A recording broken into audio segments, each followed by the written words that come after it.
The average person today is faced with more stress, more pressure than we know what to do with. There is the stress which we deal with on a daily basis, such as the congested traffic in our commute to and from work, the workplace pressure of meeting deadlines and getting along with coworkers. And unless you know just the right time to shop for groceries, you're faced with the hassle of crowded aisles and long checkout lines at your local grocery store. And trying to manage a home budget despite the rising cost of food, gasoline, and education also takes its toll on us. But even if you're able to cope with everyday stress, your emotional breaking point might finally come when you receive the news of a grim medical diagnosis, or when a partner walks out of the relationship, or perhaps when you find yourself dealing with a family member who is struggling with an addiction, or the boss gives notice of employee cutbacks, or a tragedy takes the life of a loved one.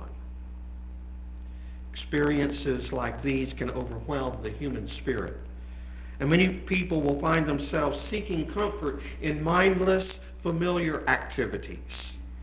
Some take refuge in the solitary labor of gardening, and others reach for chocolate or they go shopping. Some escape by losing themselves in television or books, or by late nights at the office. Disciples in this morning's text were experiencing their own emotional and spiritual overload. There was their Garden of Gethsemane experience, which included an unexpected betrayal, an armed arrest, followed by a mock trial, a jeering mob, and a bloody execution. Add to that the confused accounts of an empty tomb and the rumors of encounters with a resurrected Jesus, and you probably have disciples that are near the brink of a spiritual and emotional meltdown. And so Peter and some of the disciples decided to immerse themselves in what was familiar to them. Peter said, "I'm going fishing." And it's sounding like a good idea. The others decided to join him. Fishing was Peter's way of escaping from all of the chaos of life. It was his attempt at stepping away from the moment. Fishing would have been Peter's first century version of plugging in the earbuds and turning on the iPod.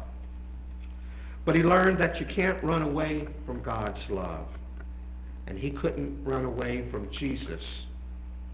He forgot the story about how the shepherd is willing to abandon his flock of 99 sheep in order to track down the one sheep that has wandered off. And he saw no relationship to his own circumstances in the story about the woman who frantically searched through her house until she found the one missing coin that had been lost from a set of 10. Because of any number of reasons, you and I may make the choice to step away from God. We may become so put off by so-called religious folk and their hypocrisy that we walk away from the church. Or we may be so angry at God for the loss of a loved one that we stop praying. Or we may decide that any God who allows as much suffering in the world to occur is not a God that we want to worship. We can come up with any number of reasons for running away from God. But just as Peter learned in this morning's text, we will find there is no escape from God's love. It will track us down and dog us wherever we go. Jesus' surprise appearance on the seashore reminds me of the words in Psalm 139 which say, "Where can I go from your spirit? Or where can I flee from your presence? If I ascend to heaven, you are there. If I make my bed in Sheol, you are there. If I take the wings of the morning and settle at the farthest limits of the sea, even there your hand shall lead me, and your right hand shall hold me fast. Peter and his buddies may have thought they could return to their old life, but Jesus tracked them down. God is ready to guide us, serve us, and nourish us, just as Jesus did for the disciples in our text. Jesus appeared on the scene after the disciples' long and fruitless night of fishing. And so Jesus gave them some advice of where to cast their nets. And lo and behold, they caught so many fish they couldn't haul them all in, proving once again that no matter how skilled they imagined themselves to be at getting by, they still needed Jesus in their life to succeed. And so by the time everyone had arrived on the shore, Jesus had already prepared a seaside breakfast for them. And as they ate their meal of fish and bread, their minds surely wandered back to an earlier day when miraculously thousands of people had been fed with the same food as they were enjoying on that early morning. Jesus was revealed to them in the breaking of bread on the seashore, just as we experience him in the weekly breaking of bread during Holy Communion. He is revealed where there is community, and he is present in table fellowship. But that's not the end of the story. You see, there was Peter and that inconvenient denial of his on the night prior to Jesus' death. 3 times he had denied knowing Jesus. And it really wasn't so much a denial of Jesus as it was a denial of discipleship, a turning away from serving others, a return to looking out for number one. And so I think this morning's text is all about Peter being called back to that discipleship. And so 3 times Jesus asked Peter if he loved Jesus, once for each denial. And 3 times Peter responded with the words, I do love you, Jesus.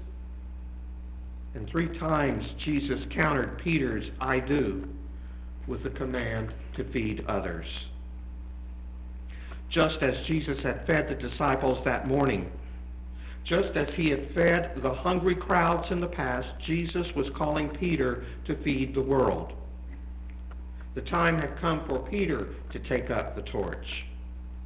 Where spirits were hungry for hope, Peter was being called to feed them with the good news of God's love. And where human beings were physically starving, he was being called to feed them too with food and water, maybe even with a portion of the abundant haul of fish he had just taken in. That's what discipleship is all about. It's about becoming aware of the needs around us and then doing something about them. And that's the calling for you and me too. If you love me, Jesus said, keep my commandments. Inasmuch as you have done it to one of the least of these people who hunger and thirst, people who are without clothing or shelter, people who are sick or imprisoned, inasmuch as you have offered mercy to these people, you have done it unto me. Inasmuch as we advocate for justice for all people, we have done it for Jesus. When we contribute to the Global Justice Institute, which supports our LGBT brothers and sisters in hostile regions such as Uganda and Malaysia and Jamaica, people who face more discrimination than we could ever dream of. Inasmuch as we do this, we do it for Jesus. When we address the 27% poverty rate in McLennan County and raise money to fight hunger here and around the world, we feed Jesus. when we partner with agencies like CropWalk that address the fact that 1 billion people in the developing world don't have access to water, we give drink to a Jesus who is dying of thirst. When Jesus said to feed his sheep, that's what he was talking about. And when we do any of these things, we bring good news to others and make real and tangible the dominion of God on earth as it is in heaven.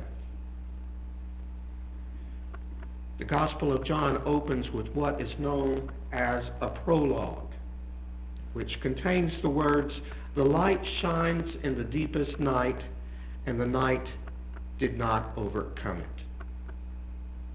And this morning's text might be thought of as the Gospel's epilogue.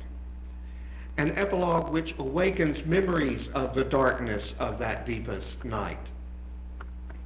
The darkness of our hunger, the darkness of our failure to recognize Christ, the darkness of our denial and walking away from discipleship.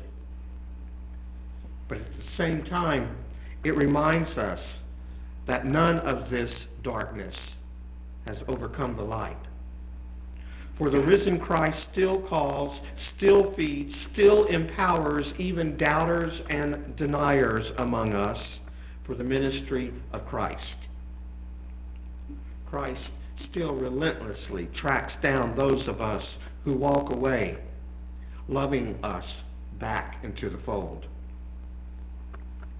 This epilogue tells us the curtain may have come down on John's narrative, but the real life, everyday drama of Christ is continuing, and we are being called to be involved participants in that drama. May each of us respond to Jesus' call to feed the sheep and lambs of the world. Amen.